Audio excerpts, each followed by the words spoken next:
Bismillahirrahmanirrahim. Assalamualaikum warahmatullahi wabarakatuh. Alhamdulillahirabbil alamin. Kita bersyukur kepada Allah Subhanahu wa taala dapat berkumpul lagi di sini dalam keadaan sehat dan walafiat untuk mendengarkan kajian hadis kita, hadis yang kelima, menolak kemungkaran dan bid'ah. Pembahasan ini disampaikan oleh Ustadz kita, Ustadz terbaru nih, Ustadz dari Garut jauh, yang akan langsung disampaikan dengan Pak Rizal, silakan.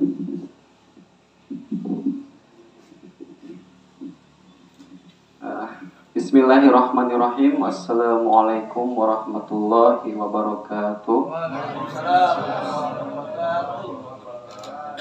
Alhamdulillahilladzi arsala rasulahu bil huda wa dinil haq liyudhhirahu 'ala dini kullih wa kafa billahi syahida. Ashhadu an la ilaha illallah wahdahu la syarikalah wa ashhadu anna Muhammadan 'abduhu wa rasuluhu la nabiyya ba'dah. Rabbi shrah sadri wa yassir li amri wahlul 'uqdatam min lisani yafqahu qawli. Segala puji serta syukur marilah sama-sama kita panjatkan kepada Allah Subhanahu wa taala yang telah memberikan kita begitu banyak nikmat. Salah satunya nikmat badan yang sehat, sehingga di pagi pada hari yang mulia, di bulan yang mulia juga, kita masih diberikan kesempatan untuk sama-sama kembali hadir dalam majelis ilmu bagaimana agenda yang telah diagendakan selama bulan Ramadan ini. Salawat serta salam semoga terlimpah curahkan kepada Nabi besar kita Muhammad sallallahu alaihi wasallam. Allahumma sholli ala Muhammad wa ala ali Muhammad. Semoga kita termasuk kepada umatnya yang mendapatkan syafaatnya kelak. Amin ya rabbal alamin. Bapak Ibu sekalian, jemaah sholat al-inayah, pada kesempatan ini izinkanlah saya untuk dengan segala keterbatasan pengetahuan saya untuk menyampaikan hadis yang kelima tentang menolak kemungkaran dan bid'ah. Ini hadisnya rasa berat bebannya untuk menyampaikan. Bisa-bisa nanti pulang dari sini saya dicap sebagai orang yang menyebarkan bid'ah. Makanya di sini saya mencoba menyampaikan secara umumnya saja, tidak akan terlalu mengeksplor terlalu dalam, hanya sekedar baca-baca intinya saja. Adapun nanti pada penyampaiannya saya dahulukan mohon maaf apabila dalam penyampaiannya nanti tidak sebagus ataupun tidak segamblang dari ustadz-ustadz kondang kita sebelumnya. Ya, jadi mohon maklum karena kebetulan saya masih magang, jadi belum bersertifikat, ini juga masih terbilang pengalamannya masih minim. Jadi harap maklum ya, yang bisa bilang ustadz magang. Baik, adapun di sini lumayan pendek, jadi nanti tidak membutuhkan waktu yang terlalu panjang. Adapun hadisnya berbunyi Bismillahirrahmanirrahim. An ummil mu'minina ummi abdillahi Aisyah radhiyallahu anha qalat qala Rasulullah sallallahu alaihi wasallam man ahdatsa fi amrina hadza ma laysa minhu fa huwa raddun. Rawahu Bukhari wa Muslim. Wa fi riwayatin Muslim man amila amalan laisa alaihi amruna fahuwa raddun. Artinya dari Ummul Mukminin Ummul Abdillah Aisyah radhiyallahu anha berkata, Rasulullah sallallahu alaihi wasallam bersabda, barang siapa mendatangkan hal baru dalam urusan agama yang tidak termasuk bagian darinya atau tidak ada dasar hukumnya, maka tertolak. Hadis riwayat Bukhari dan Muslim. Adapun dalam riwayat Imam Muslim menyebutkan Rasulullah Shallallahu Alaihi Wasallam bersabda, barang siapa melakukan amalan tanpa didasari perintah dari kami, maka tertolak. Jadi ini hadisnya ada dua riwayat. Yang pertama hadis riwayat Bukhari Muslim, dan dari riwayat Imam Muslim tersendiri. Ini menggunakan redaksi yang cukup berbeda, namun pada esensinya sama. Apabila ditarik secara garis besarnya, jadi setiap perkara baru dalam hal urusan agama, baik itu berupa amalan ataupun bentuk lain, yang itu tidak didasari hukumnya, tidak ada perintahnya, maka amalan tersebut tidak diterima atau tidak ada pahalanya. Jika mengulas sedikit pada hadis yang lalu, pada hadis pertama yang disampaikan oleh Yang Mulia Ketua kita, dalam hadis tersebut disebutkan jika suatu perbuatan itu tergantung pada niatnya. Jadi niatnya itu diterima atau tidak tergantung pada niat orang itu melakukannya apakah untuk Allah atau dengan niat yang lain. Jadi yang menjadi ukuran suatu perbuatan amalan diterima atau tidak tergantung pada niatnya. Dalam hadis kelima ini yang menjadi suatu ukuran atau amalan yang diterima atau tidak itu tergantung pada apakah amalan tersebut ada dasar hukumnya atau ada perintahnya atau tidak. Jika ada jika amalannya tersebut berdasarkan sesuai syariat Islam, ada sumber hukumnya, sebagaimana kita seorang muslim yang menjadi sumber hukum kita yaitu sumber utamanya Quran as-Sunnah. Adapun dari beberapa ulama besar bersepakat sumber hukum lain selain sunnah itu, setelah sunnah ada ijma dan qiyas. Jadi setiap amalan yang berdasarkan sumber hukum tersebut itu dipastikan berpahala dan dapat diterima. Adapun jika di luar koridor syariat Islam, maka amalannya ditolak. Itu. Adapun kandungan dalam hadis ini, yang pertama bahwa Islam dilakukan dengan cara ittiba atau mengikuti, bukan ibtida atau menciptakan. Artinya bahwa kita sebagai seorang muslim dalam melaksanakan ibadah kita sudah seharusnya kita mengikuti apa yang sudah diatur dalam Al-Quran maupun apa yang telah dicontohkan oleh Rasulullah SAW. Melalui hadis ini Rasulullah SAW menjaga kemurnian Islam dari tangan orang-orang yang melampaui batas.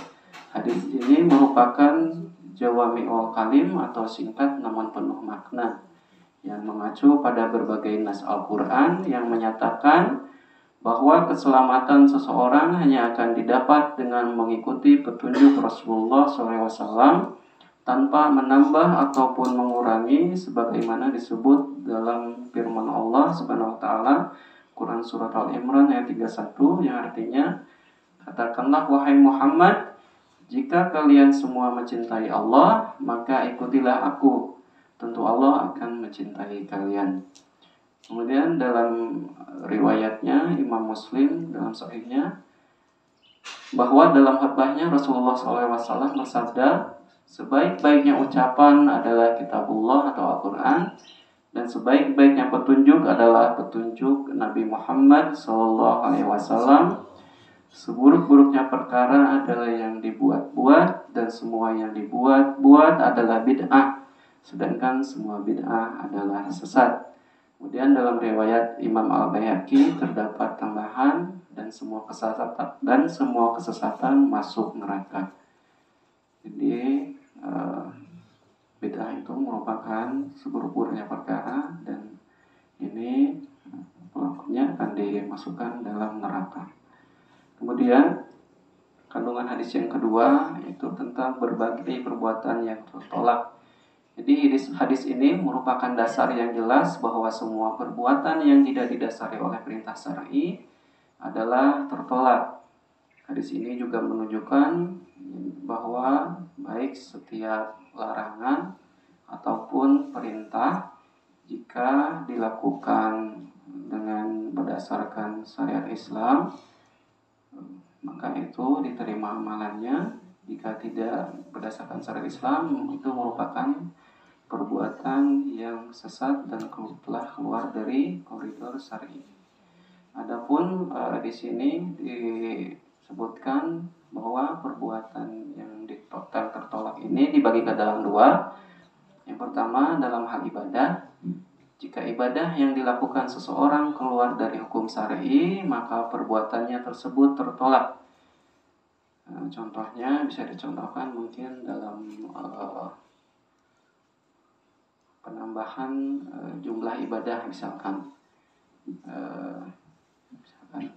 saya misalkan ya, saking hobinya sama puasa ya, jadi rasanya berpuasa kurang lebih 30 hari di Ramadan ini terasa sangat singkat misalkan.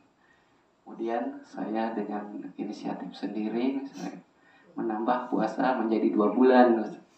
Jadi yang lain puasa di bulan Syawal, saya puasa di bulan Dzulqa'dah misalnya.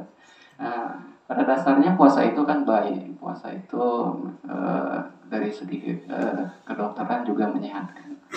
Namun balik lagi kepada pembahasan kita, jika memang itu tidak didasarkan kepada ketentuan yang telah ada, maka puasa tersebut meskipun lama, meskipun lebih banyak jumlahnya, itu tidak mendapatkan pahala, ya, bahkan itu dinilai sesat.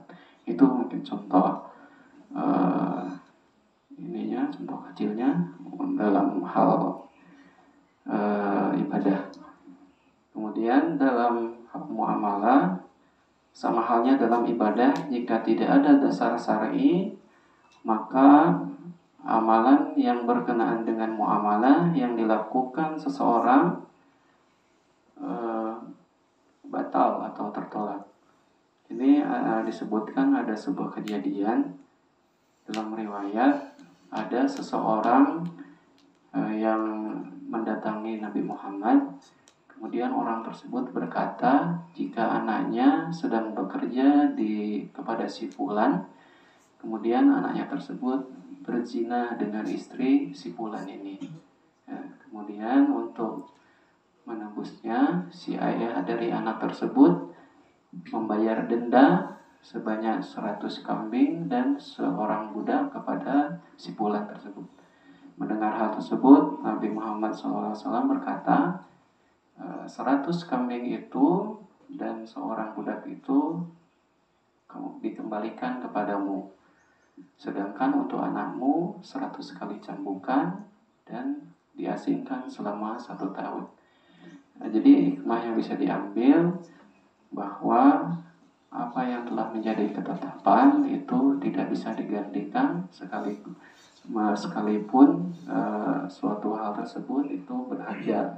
Kita tahu bahwa kambing sekarang minimal 3 juta rupiah kali 100 300 juta. Sedangkan dulu harga budak ya pada zaman dulu itu ya mahal juga. Ya, meskipun menilai, tapi Rasulullah SAW melarang hal tersebut, ya, karena itu kalau di luar dari ketetapan. Nah, kemudian apakah setiap perkara yang baru ini mesti ditolak? Di sini disebutkan bahwa dalam kehidupan ini ada perkara-perkara yang sifatnya baru dan tidak bertentangan dengan syariat, bahkan sesuai atau cenderung didukung dasar-dasar syar'i, maka perkara-perkara tersebut diterima. Nah, ini maksudnya meskipun ada amalan baru yang sifatnya baru yang belum ada contohnya, tetapi jika hal tersebut tidak bertentangan dengan dalil syar'i dan bahkan misalnya mendatangkan maslahat yang begitu banyak bagi umat, maka itu dapat diterima.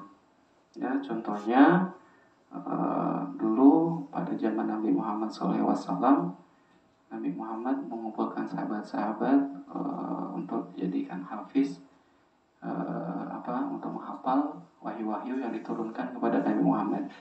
Kemudian menjelang wafatnya beliau masuk ke masa Khalifah Abu Bakar As-Siddiq, ya, terjadi peperangan. Kemudian banyak dari sahabat-sahabat yang seorang Hafiz ini gugur dalam perang tersebut.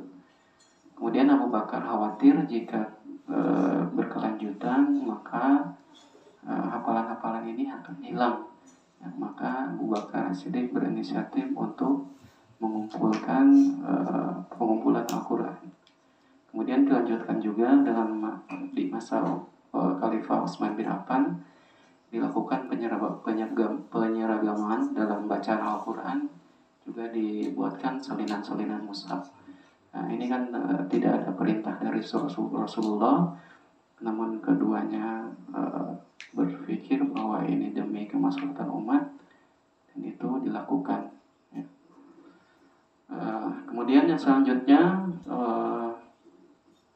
kandung hadis ini menjelaskan tentang bid'ah yang tercela dan bid'ah yang terpuji.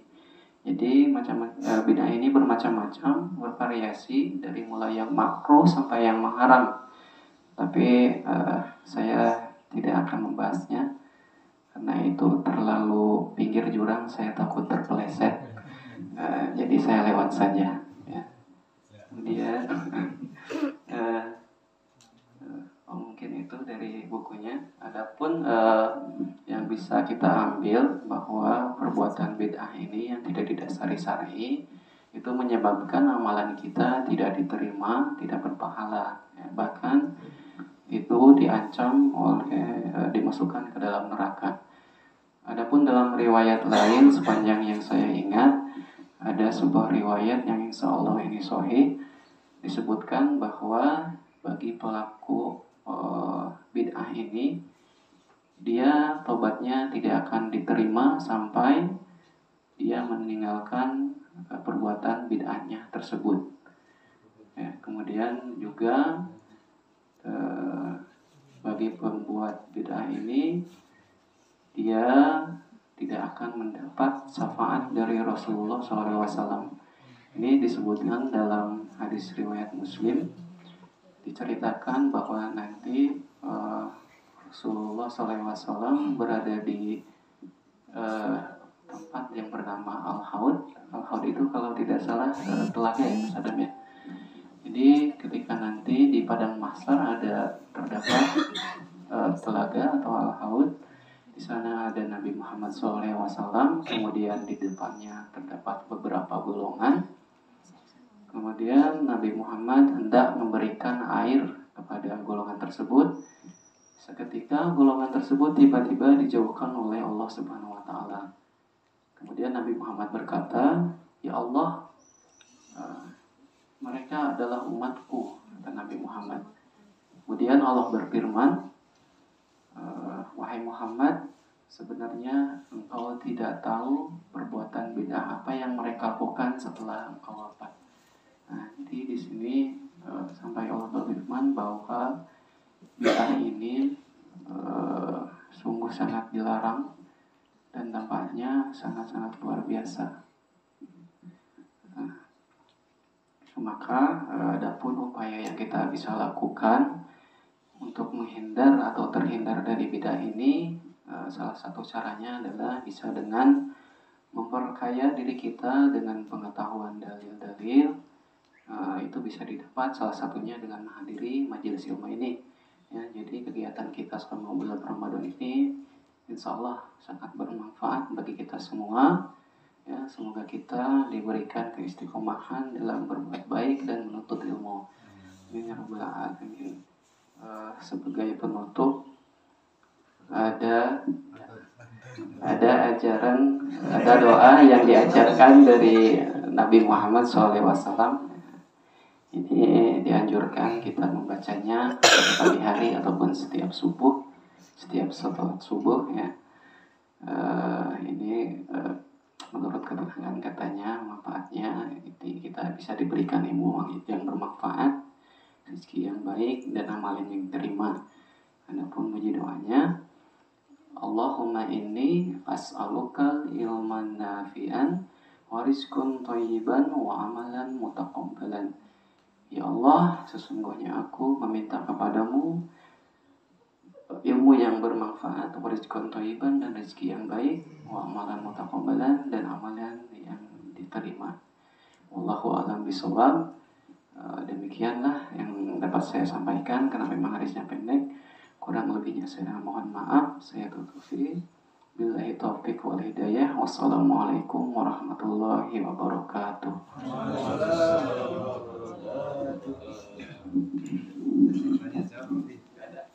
Ada satu pertanyaan.